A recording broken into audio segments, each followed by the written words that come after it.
4 विकल्प हैं किसी चीज में और आप 4 क्वेश्चन करते हो और चारों पे मान लीजिए पहला, दूसरा, तीसरा और चौथा, और चारों में आपने ए भर दिया। मान लीजिए इसका ए भर दिया, इसका ए, इसका ए, इसका ए। इन चारों में ये संभावना जरूर है कि एक, क्योंकि संभावना प्रोबेबिलिटी, इन चारों में एक संभावना ये जरूर है कि अगर 1 2 3 4 इन चारों में आप ए ऑप्शन लगाया हो, किसी बच्चे ने बी लगा दिया या किसी ने सी लगा दिया, किसी ने डी, ये 100% एक प्रश्न सही हो जाएगा। अब आप ये सोच रहे थे इससे पहले कि सर अगर 1/4 की नेगेटिव मार्किंग होती और ये तब हम लगाते ए ऐसे भर के, तो फिर बराबर में ही छूटते आप, तो वहां कोई फायदा नहीं है कि भैया एक सही हुआ और 3-4 गलत हो गए तो बराबर में आ गए वहीं, तो इसलिए वहां कोई फायदा नहीं है। यहां पर आपने मान के चला, मैं ये मान के चलूं कि भैया आपका एक प्रश्न सही हो गया तो क्या होंगे 3 गलत, यही तो प्रोबेबिलिटी बनेगी। हाँ, यही संभावना बनती है।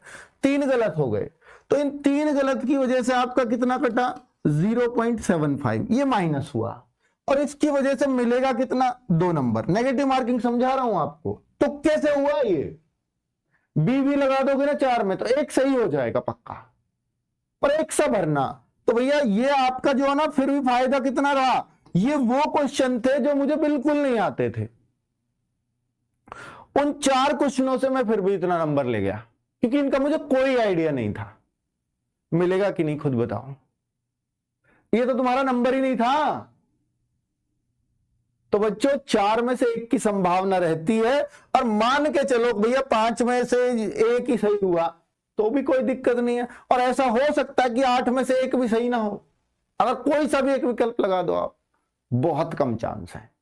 अगर एक भी सही ना हो 8 में से तो होगा नुकसान, पर ऐसी कभी कोई संभावना नहीं। आप कभी भी चेक करना कि जो एग्जाम में, हालांकि वो कभी ऐसे सोच के नहीं बनाता, लेकिन अगर आपके एग्जाम में 80 क्वेश्चन आए हैं ना, 80 क्वेश्चन आए हैं ना, तो ये संभावना जरूर होगी कि भैया 20 क्वेश्चन के लगभग ए उत्तर होंगे और लगभग 20 क्वेश्चन के बी उत्तर होंगे और लगभग 20 क्वेश्चन के सी उत्तर होंगे और लगभग डी होंगे।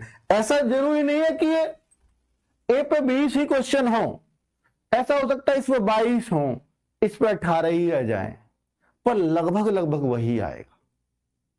तो बच्चों इसलिए 4 क्वेश्चन में से एक संभावना जरूर बन जाएगी सही होने की।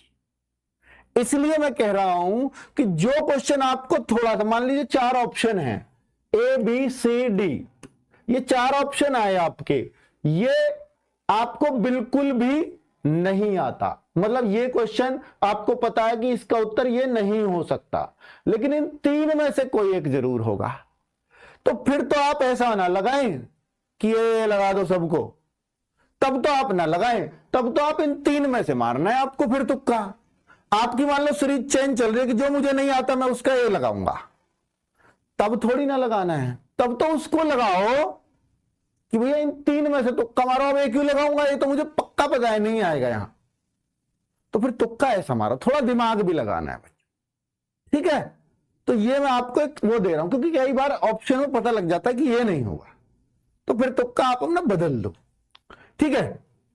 चलिए, तो मैं एक बात ये कहना चाह रहा हूं बच्चों कि अगर आपको कोई भी प्रश्न नहीं आता, मतलब आपने देखा कि 8 प्रश्न मैं बिल्कुल मैं कर ही नहीं पाऊंगा, इनका मुझे और छोड़ कुछ नहीं पता, अब मैं इनको छोड़ूं या लगाऊं, तो मैं कहूंगा लगा दो।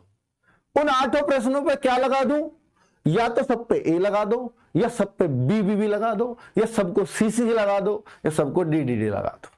अब वो आपकी किस्मत है कि आपने बी लगाया और 8 में से संभावना रहेगी सब पे 2 सही हो, किसी पे 3 निकल गए, वो आपकी किस्मत है, किसी पे 4 निकल गए, वो आपकी किस्मत है, ठीक है। तुक्के में भी किस्मत आ जाएगी बीच में। तो बच्चों ये बातें बतानी इसलिए जरूरी है क्योंकि आप छोटे बच्चे हो और आपको